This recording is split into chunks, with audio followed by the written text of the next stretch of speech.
delighted to help this young person to get back onto his normal life. The surgery, microvascular decompression of the cochlear nerve, entailed a highly precise and delicate microsurgical procedure under high magnification to move the artery away from the nerve and ensure that it stays that way.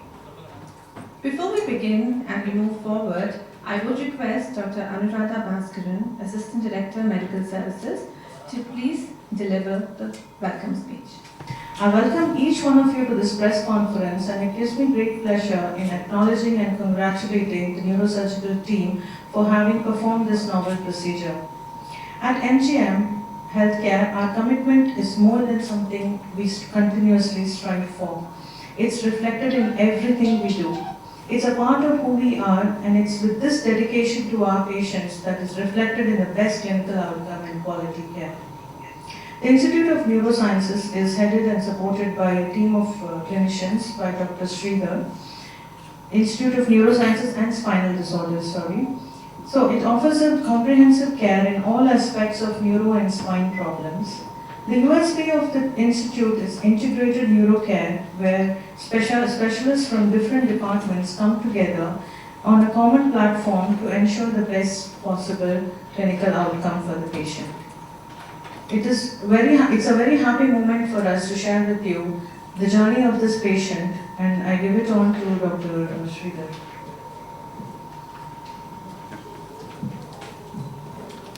Thank you. Good afternoon. Vanakkam. Thank you for coming here and joining us also on the Zoom platform. Today we are very happy to announce and state that we have successfully performed a surgery to help our patient who is sitting next to me. This surgery is something which is quite uncommonly done. Less than 50 such cases have been published in the world literature. And none of these cases have been from India. So we can very proudly say that we are perhaps the first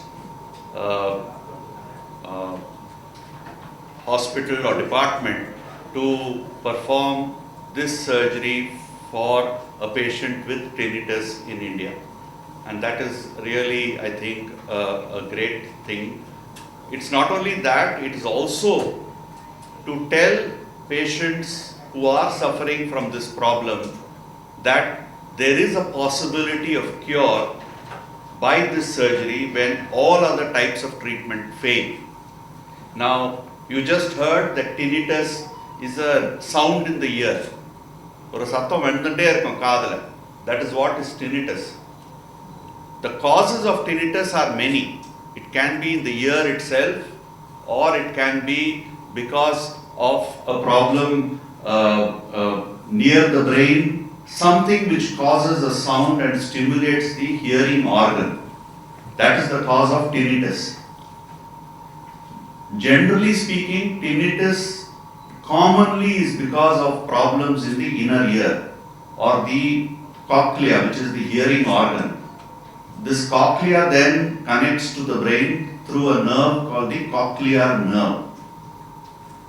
Now, when Mr. Venkatraman, a young man who was in the United States, when this all started 2.5 years ago, he visited, like people should, he visited his general practitioner, then he visited his ENT doctors, and they all gave the treatment which is generally given for the tinnitus.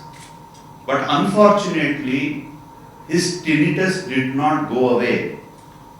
In fact, it started troubling him more and more and more. Imagine having a sound in your ear all the time. It's all right when you are in a crowded place and you are talking to somebody doing some work, but when you are all alone, எல்லா fan light எல்லாத்தையும் of பண்ணிட்டு படுக்கணும் தூங்கணும்னா sound சத்தம் வந்துட்டே இருந்ததுன்னா காதில் தூக்கம் வராது. If you have to study, you have to concentrate, and there is a sound which is there, which is troubling you, you cannot concentrate. And that is what happened to this young man. So he was in the United States, he sought treatment there, then he came back home to Chennai. His parents took him to different ENT doctors who looked at the problem in many ways, but still he continued to have the problem. So he was getting very frustrated really because of this. And you imagine when you're getting frustrated because of this problem, other problems also arise. Finally, one ENT surgeon, after an MRI of the brain, recommended they see a neurosurgeon, and they then came and saw me. This was about a couple of months ago, or a little more. When they first came and saw me, I too looked at all the files, looked at all the work. I said, why don't you again see another ENT surgeon? Why can't you get another opinion? Why don't you do some other therapy?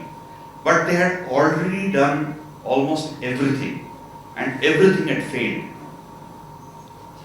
And what the MRI showed is that there was a blood vessel which was compressing the nerve of hearing, which is the cochlear nerve.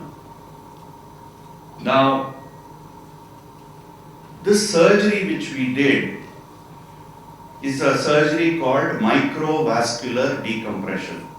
It is a surgery that we perform, especially I perform very regularly for a condition for pain on the face, which is called trigeminal neuralgia. And in this condition, we'll just show you a small video on what it is. In this condition, what happens is that because a blood vessel is hitting on a nerve continuously, the nerve gets irritated and spontaneous activity of the nerve takes place. So if the nerve is involving sensation of the face, the patient has pain all the time on the face. And in this condition, because it involves the nerve of hearing, there was a sound in the ear all the time. So the surgery means what we do is microvascular decompression is we move the blood vessel away from the nerve. It's a normal nerve, it's a normal blood vessel. There is nothing abnormal, there is no tumor, there is nothing abnormal. So everything is normal. Only thing, they are very close to one another. And that's what irritates the nerve. The problem in this surgery, or the possible problems that can happen, and that's why many people do not think that this should be done commonly or are not happy to do this surgery, is that the risk in doing this surgery is that the patient can lose hearing, the patient can get a facial weakness, because these nerves are very, you are handling these nerves. So the burden of removing the blood vessel away from the nerve, and at the same time making the patient not have a facial weakness and making sure that the patient does not become deaf, is the challenge in the surgery. So it has to be a very precise surgery. It has to be done under very high magnification. We use an operating microscope and we magnify the image almost about 15 times. So that, and we use very fine instruments, just 0.3 millimeter tip instruments to do this surgery. So I'm very happy to say that we did this surgery, and the evening of the surgery, Mr. Venkat told us that the tinnitus has gone almost 60-70%. And when he was in hospital, he said, Abada, I can sleep properly. I mean, that was the first sign of relief for him. I can sleep properly. Nimmadiya thungavu. I mean, imagine if you have not been able to sleep for 2.5 years. So this is how the patient is, and he is the patient, and this is what happened. So we are very happy that we are able to do this. That's because we have the experience of this surgery, because of the many surgeries that we are doing, this kind of high-end surgeries. and we'll just show you a small video. Can we have the video? So this is the incision we make behind the ear, and we make a very small bone opening, and that is the nerve of hearing and the facial nerve, and that is the vessel which is compressing, and the other small vessel is the nerve, is the blood vessel for hearing. So if you damage those small vessel, you lose hearing. So this is, we put a very small piece of muscle there between the blood vessel and the nerve, making sure that the blood vessel stays away. And this is at very, very high magnification, almost 20 times magnification. The nerves are very, very delicate. So this is what has been done, that graphic shows you what has been done, and this we are zooming out. So this is what in short was the surgery. So he's looking at his surgery for the first time. So this is what was done for the surgery, and we are very happy that with this surgery, which perhaps for the first time in India it has been done for tinnitus, we have been able to help Mr. Venkat get back, and he's already planning his studies and other things. So Venkat, would you like to say a few words? Yeah. Yeah, without your mask. Yeah, definitely.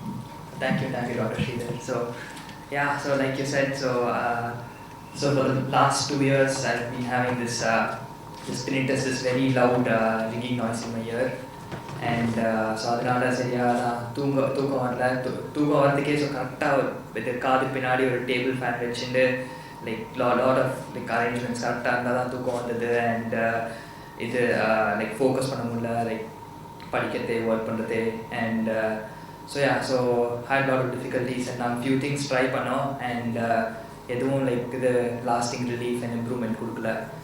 So அதனால finally we found Dr. Sridhar, who was very patient and very kind to listen to the problem, and so அவர் கூட பேசுறது தான் we found out about the surgery and about this in the option இருக்கிறது. And so together we took the decision and went ahead with the microvascular decompression surgery almost exactly 1 month ago.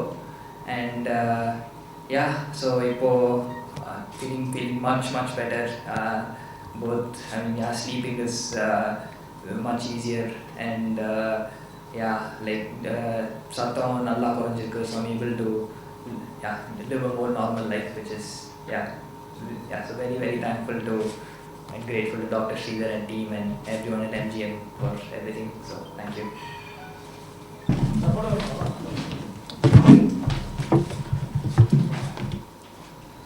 To wish you all the very best in the future, a more peaceful, less noisy future. Yes. Yes. So we will now proceed for the question and answer session. I have a few questions. Yes. We will ask that, Yeah. and then we will be open for another. Oh yes. So, first question, I think you've already answered that. What is tinnitus in detail? Any more details you would like to give about us, or we'll move to the other question? I think we'll move here. Okay. So the other question is, what percentage of population is impacted from it in India, and which age group is impacted the most? If you look at how we hear things, it is mainly because of sound waves which come to the ear, and then mechanically it is transmitted through the middle ear to the inner ear. And the inner ear வந்து ஒரு spiral shaped organ. அதுல fine hairs இருக்கும். And அந்த hairs வந்து அந்த sound waveனால அது stimulate ஆகுறதுனால ஆடும். அந்த ஆடுறதுல physics நீங்க படிச்சிருக்கீங்கன்னா பீசோ எலக்ட்ரிக் கரண்ட்னு ஒரு இது இருக்கும். அந்த மூவ்மெண்ட்னால ஒரு எலக்ட்ரிக் கரண்ட் ஸ்டார்ட் ஆகும். ஸோ அந்த மூவ் ஆத்துல ஒரு எலக்ட்ரிக் கரண்ட் ஸ்டார்ட் ஆகி அந்த எலக்ட்ரிக்கல் கரண்ட் வந்து அந்த காக்லியர் நர்வ்ல வந்து அது பிரெயினுக்கு வந்து அப்புறம் பிரெயின் அதை வந்து brain will analyze it and then we hear it as sound. நான் பேசுறது எல்லாமே அதனால தான் நீங்க கேட்குறீங்க. இப்போ ஸோ ஒரு சவுண்ட் தன்னாலே உற்பத்தி ஆகுது, it comes on its own, okay, there can be a problem in the middle ear. Sometimes நம்ம வந்து கடக் கடக்குன்னு உள்ள சவுண்ட் கேட்கும். Sometimes நம்ம பிளேனில் போனால் காது அடைச்சுன்னா பாப்னு பண்ணி நம்ம இது பண்ணி we can pop the ears, அந்த சவுண்ட் ஒன்று கேட்கும். எல்லாமே அந்த மிடில் இயரில் இருக்கிற பிரச்சனைனால ஒரு சவுண்ட் அங்கேருந்து மெக்கானிக்கலாக சவுண்ட் வரும். பட் இது வந்து இந்த பிரச்சனை வந்து has started because of irritation of the cochlear nerve. So general tinnitus happens in the middle or older age group, and most commonly it's a middle ear problem which happens. You can't give a percentage in India. I don't think we have the percentages unless you have done some research on that. But it's a reasonably common problem. It's not an uncommon problem. So the other one is, what techniques are used by doctors to identify tinnitus?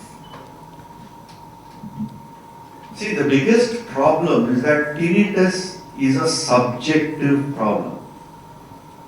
Only the patient can understand the tinnitus. Nobody else can. You cannot measure a tinnitus.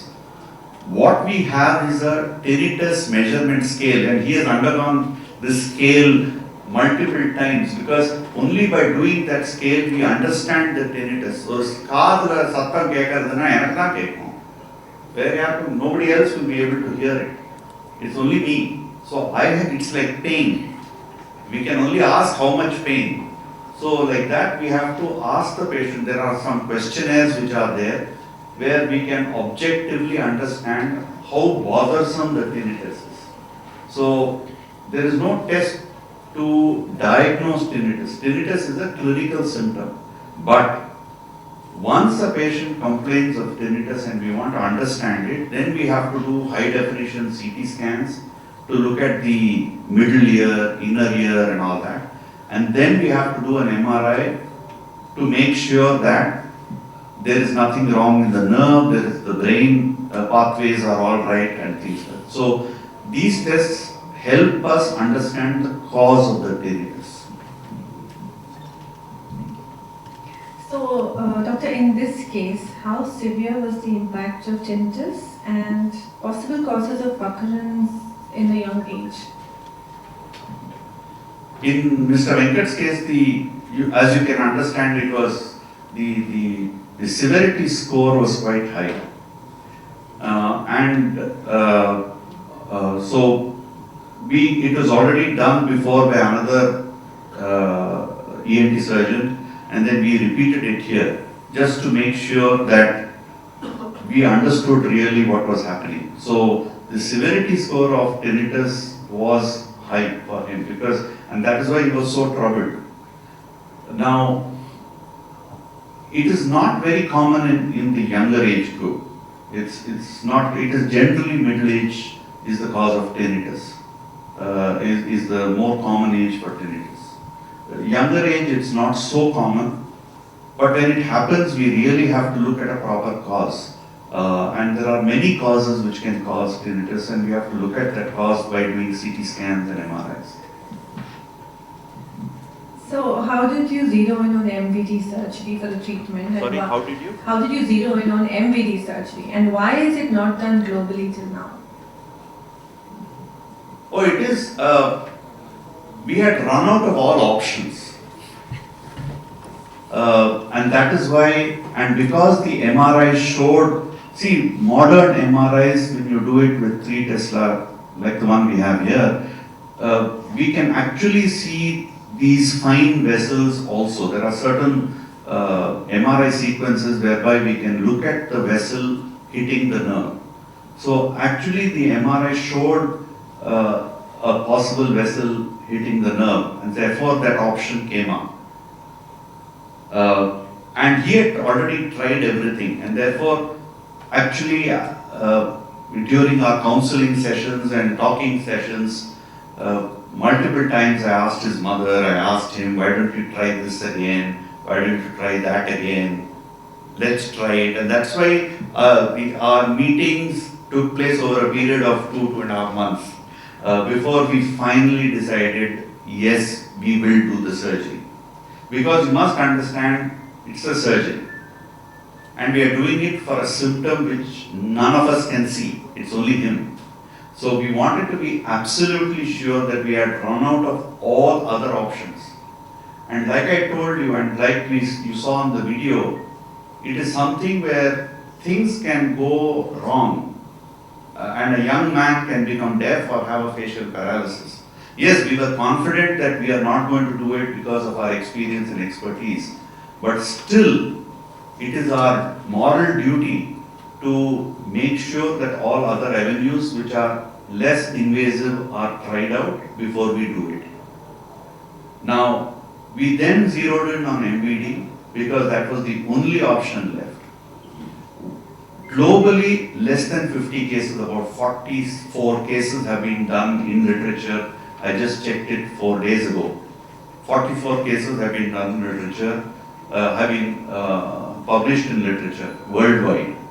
Now, it is not commonly done because people try other options and it can be done, and that is one of the reasons why we have invited all the members of the press, because we must tell the public that if there are people here who have tinnitus, who have a sound in the ear which is bothering them and which is not going away by the normal methods which is used, then this is perhaps an option which can be looked at.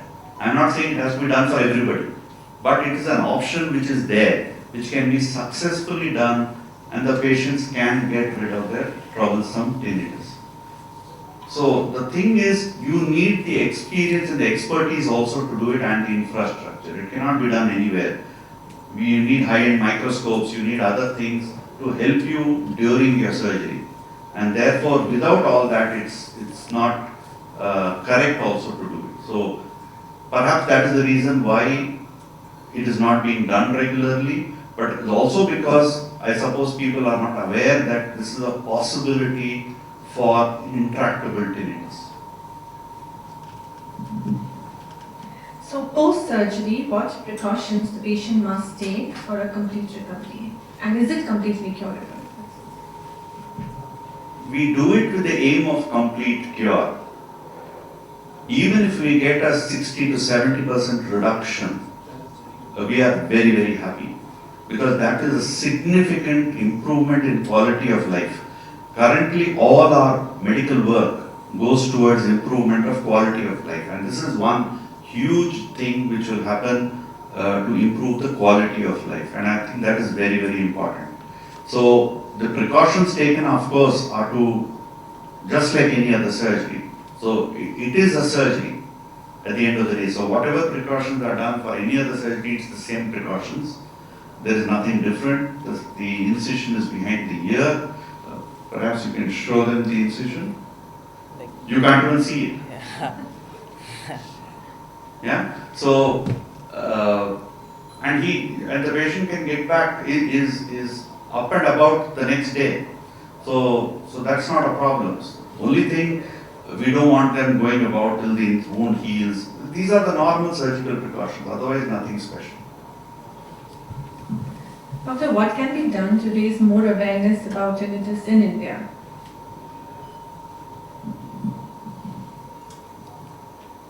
We need the media to talk about it, because we can only talk to people, and perhaps he now knows and he can tell his friends.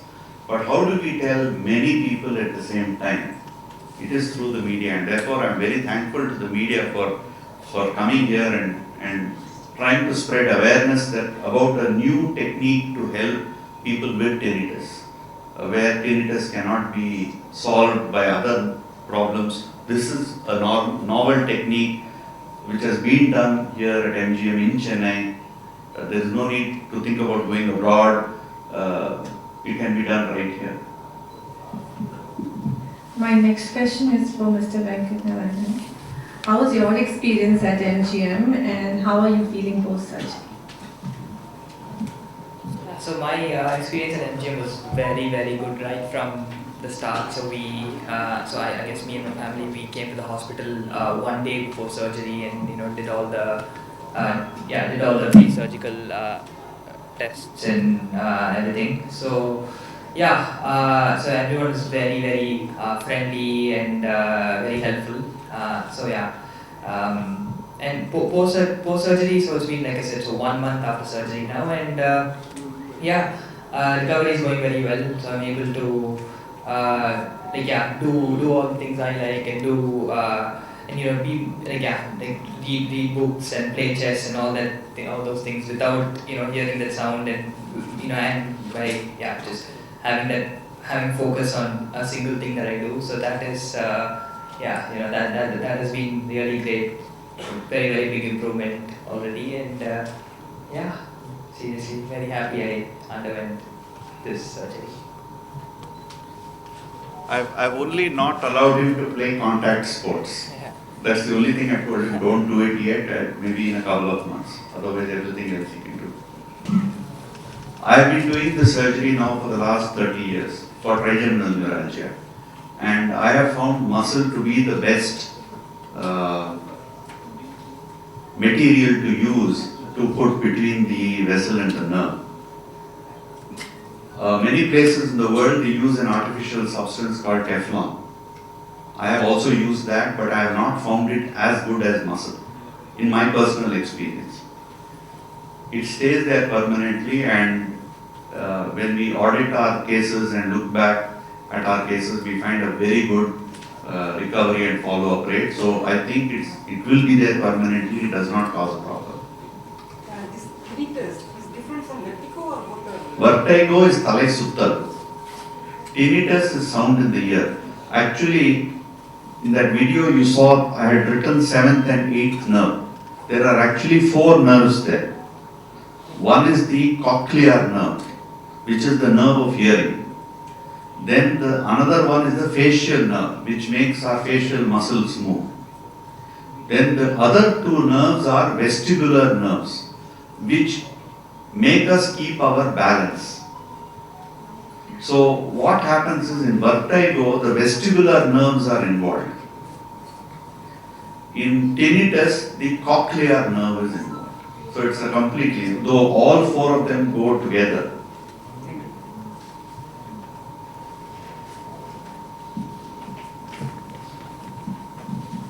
So we have one question from our online viewers.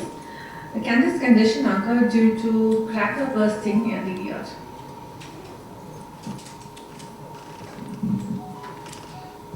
Any loud sound, any sudden loud sound, or even a blow to the head suddenly can result in a tinnitus.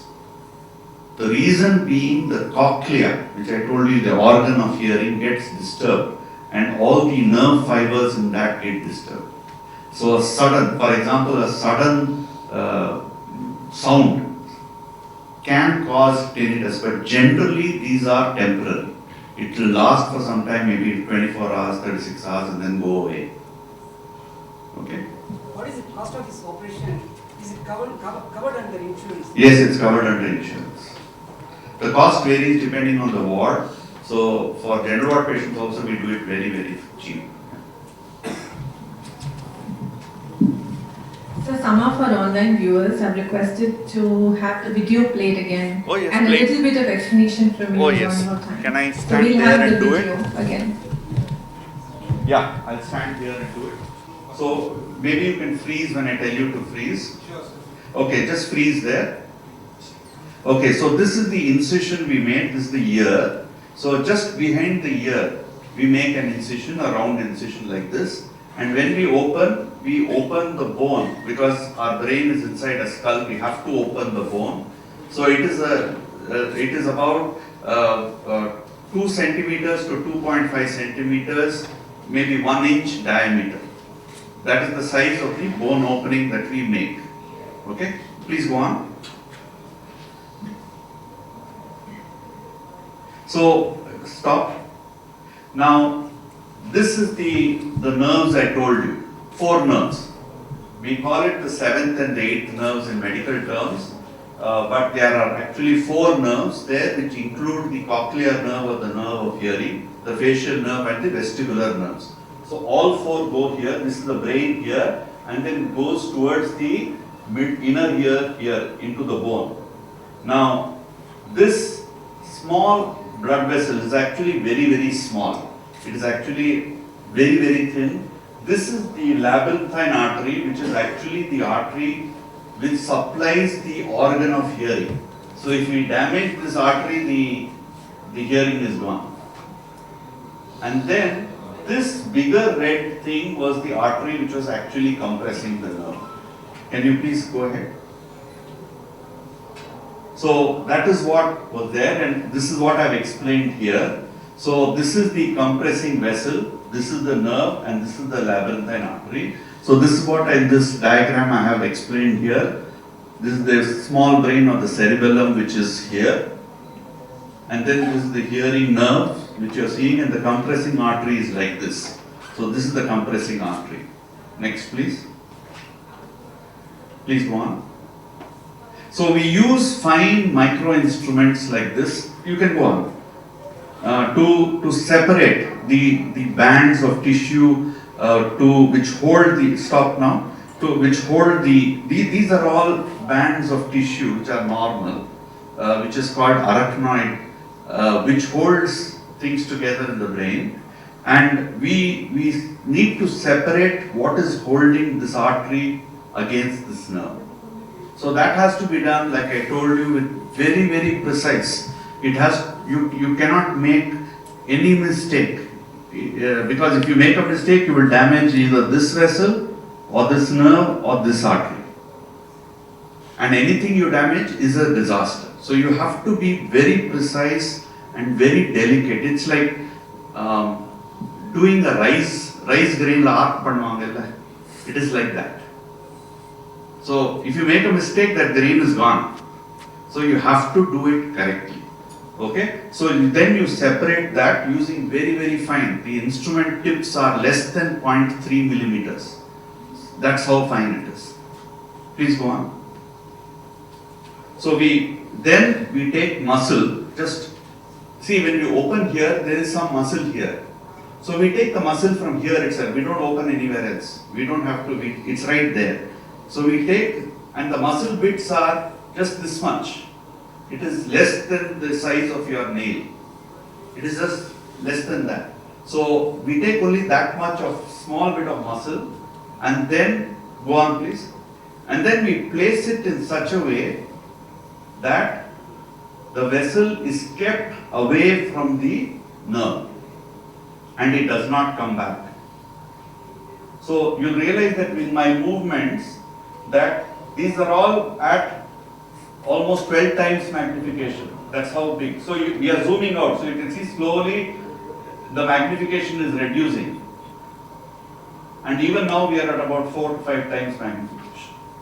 So we then move it so that the nerve is not, it's not that you push the nerve away, because if you push nerve and handle nerve like that, the nerve function will go. So you can't do that. So you have to very delicately make sure that the vessel moves away and then keep the vessel away from the nerve by keeping the muscle there so that the blood vessel does not come back and hit the nerve. That is the main idea. The blood vessel's pulsations must not hit the nerve. Only then your surgery will be successful. Please go ahead. I think that's the end of it. Yeah. So that is the video. Alright, so this marks the end of the press conference. I would request Mr. Saravanan Raman to please deliver the vote of thanks. Good afternoon, everybody. On behalf of MGM Healthcare, I have been called to propose a vote of thanks. At the outset, I would like to thank Dr. Sridhar, Director and Group Head, Institute of Neurosciences and Spinal Disorders, for beautifully explaining how the microvascular decompression surgery has brought smiles and relief on patient Mr. Venkat. I think his elucidation of the procedure clearly explained to us the complexity that was involved and the kind of relief that is brought in the patient's hands. I would like to thank friends from the media, those who have come physically and those who are connected virtually on the Zoom platform, for being with us, and we would urge you and request you to write about this so that many people can be aware that there is an option like the microvascular decompression surgery available. I would also like to thank our patient who's smiling today, Mr. Venkat, for trusting in Dr. Sridhar and his clinical team and in MGM Healthcare. And last but not the least, I would like to thank my colleagues, the management of MGM Healthcare, for the ecosystem and the support that they provided to all of us. Thank you one and all for your presence. Thank you and have a good day. Thank you, sir. Thank you once again. We have also arranged snacks takeaway, which is right outside. Request you to please take that on your way out. Thank you. Want to hold this? Yeah.